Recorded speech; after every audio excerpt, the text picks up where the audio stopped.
Hello, hello, hello, and welcome, welcome, welcome to Yolanda's Daily Bread. What are your plans for this spring? What is it that you have been putting off that you need to do? Well, listen, it's April, it's a new month. Do that thing. April. Let's think about April. Remember when we were kids? We had that saying, April showers bring May flowers. Well, April is showering you with blessings. April is showering you with favor. April is showering you with miracles.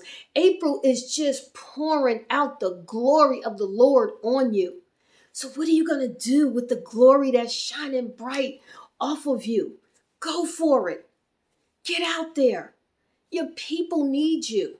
You need you. Come on now. And what is that? Maybe you're established, but you're lacking that peace. Yo, peace is pouring out to you. Change your perspective. The Lord said, repent, for the kingdom of heaven is at hand.